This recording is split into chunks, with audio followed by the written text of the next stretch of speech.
అందరూ దేవతలు కూర్చుంటున్నారు, పడుకుంటున్నారు, నాట్యాలు చేస్తున్నారు, రకరకాల భంగిమల్లో మాకు దర్శనమిస్తుంటే నువ్వేమిటయా ఎప్పుడూ నిలబడే ఉంటావు, ఏదో శిక్ష అనుభవిస్తున్నట్టుగా కూర్చోవేమిటి, పడుకోవడం ఏమిటి, రవంత విశ్రాంతి తీసుకోవేమిటి స్వామి అంటే, ఏ సరస్సులో దిగబడిపోయి ఏ సంసారం అనే సాగరంలో కూరుకుపోయి ఏ కుచేలుడు పరమ దారిద్ర్యంలో ఉండి స్వామి నన్ను బయటపడై అని ప్రార్థిస్తూ ఉంటాడో, ఏ దుశ్శాసన పర్వాలు కలియుగంలో కొనసాగుతూ ఉంటే ఏ ద్రౌపదీదేవి వంటి మహాసాధ్వులు స్వామి నువ్వు రక్షించు అని ఏ ద్రౌపదీదేవి ప్రార్థిస్తూ ఉంటుందో, ఏ అర్ధరాత్రి అపరాత్రి నేను వెళ్ళి వాళ్ళందరినీ కాపాడాలో అని శంఖచక్రాలు పట్టుకుని సిద్ధంగా నిలబడి ఉంటానయ్యా.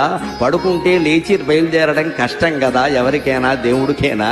ఎవరో మేలుకొలుపు పాడాలి, సుప్రభాతం పాడాలి, లేవాలి, బయలుదేరాలి. అంతకంటే నిలబడి సిద్ధంగా ఆయుధాలతో సహా ఉంటే వెళ్ళి కాపాడొచ్చును కదా అని నిలబడి ఉంటానయ్యా అనే సమాధానాన్ని స్వామి నా మనస్సులో స్ఫురింపజేశారు శ్రీ వెంకటేశ్వర లీలగా.